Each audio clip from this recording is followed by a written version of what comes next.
well, viewers, those were, of course, the headlines and our top focus. Russia now says its air defenses intercepted nearly 250 Ukrainian drones during overnight attacks. The strikes targeted multiple areas, including the port city of Taganrog, where Ukrainian drones caused significant damage. Local officials have reported that 2 apartment buildings, a private residence, a college building, 2 industrial facilities and a kindergarten were hit. 1 person has lost their life and 3 others have been wounded in these attacks. Russian authorities say they are assessing the situation and will decide on response measures. With us on the broadcast is Major General Sudhakarji. He's a geostrategic and defense expert joining us from New Delhi. Thank you so much for taking out time speaking to us on NewsX World. We've, of course, reported this barrage of Ukrainian drones. There were about 200 plus drones that have been shot down by the Russians. Strikes have also taken place in Kiev. There are reports of 2 deaths and 6 people wounded in Ukraine. Even as this back and forth is going on, we've seen a crucial meeting take place yesterday in Abu Dhabi between U.S. Army Secretary Dan Driscoll and Russian officials as well. Now, Driscoll will be meeting with a Ukrainian delegation very, very soon in order to sort of iron out the final aspects, the final elements of the fresh draft that has been prepared by Marco Rubio and the Ukrainians in Geneva. One of the key contentious points was, of course, the ceding of territory. That it seems the Americans have sort of factored in what the Ukrainian concerns are. But I wanted to understand from you, Russia has drawn a red line. That red line is, of course, NATO membership for Ukraine. But if there is, suppose, a NATO-style guarantee that is included in the plan, do you think the Russians will accept it? No, yeah, I don't. The whole central point of the ceasefire or the peace proposal is what you have just stated. As per my understanding, I don't think I'm wrong. If this is what Russia accepts, well, then the whole proposal actually goes defunct. Russia's main contention has been that Ukraine must stay neutral. It should be a neutral country. It should not become a member of the NATO. So the issue that actually arises is, if it doesn't become member of NATO, how can our NATO type assurance of security guarantee be extended? NATO type security guarantee is application of the clause 5, Yes. that article 5. And once the article, what does the article 5 says? An attack on any country who is a member of the NATO alliance will be deemed, or it will be taken as an attack on another country. So all of them together will be fighting back. These are the contradictions which need to be ruled out.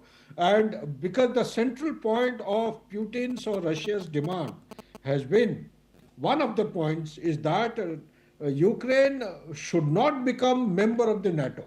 It should continue to remain neutral. It is only then the security guarantee which Russia has been demanding to be assured is going to be fulfilled. This is my understanding. Second point that you are talking of, the ruling or refining the broad outline of the peace proposal in Abu Dhabi. That meeting is taking place. If the people, our viewers, will do well to understand. You see, any meaningful push for peace must take into account at least 3 dimensions. What are the 3 dimensions? The first and foremost dimension, as per my understanding, is the reality on the battlefield.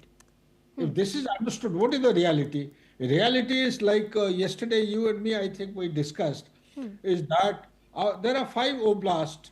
Out of 3, Crimea, Donetsk and Luhansk, they have to be deemed and taken as a part of Russia.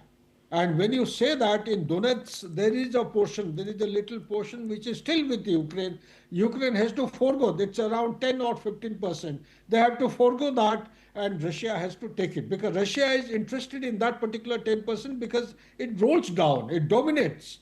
There is a multi-directional kind of a frontage which is opening up. One opening is to the Sumy, another to Kiev, the other one is to Kharkiv.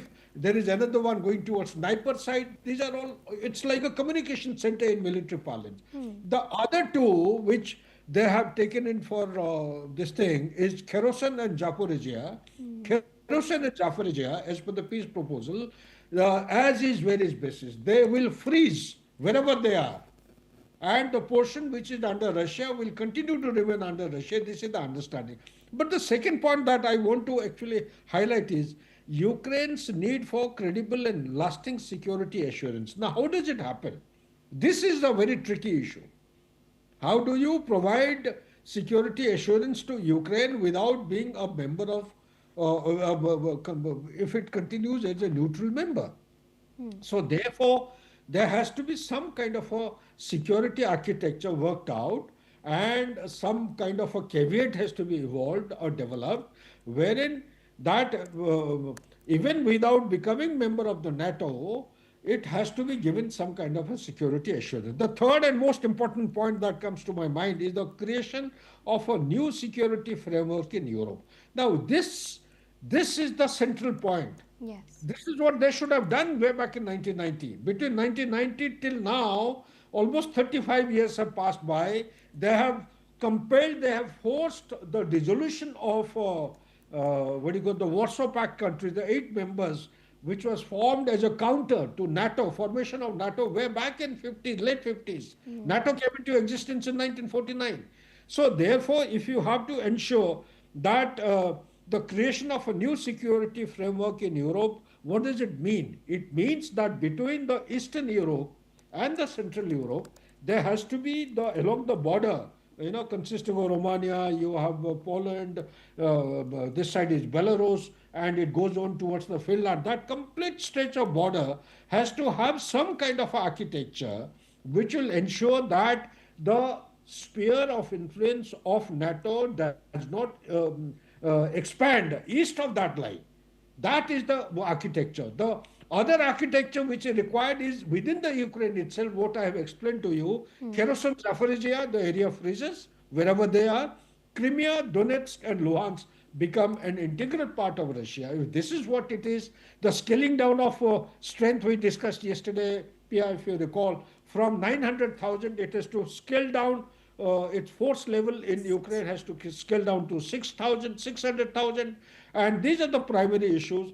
And above all, if you have to actually summarize the entire thing, I think there is the central element which is lacking today, deficient, is the trust. There is a huge trust deficit, whether this peace proposal, even after having been accepted, even after the assured security guarantee has been given to Ukraine, will it actually sustain? Will it last? Because this is what was the moot issue because of which Minsk I and Minsk II Accord, 2014 and 2015 on the similar lines, almost on the similar line. Germany, UK, France, they all came together.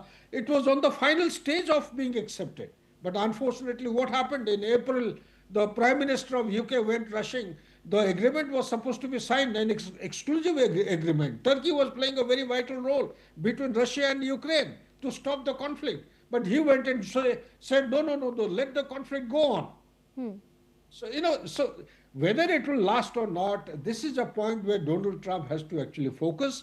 If he can sustain it at least for 3 to 6 months' time after the peace proposal has been accepted, I think it will be a win-win situation for which Donald Trump and his team, they deserve to be given kudos if they can push it ahead at least for 6 to 9 months. Thereafter, I think it will fall in place.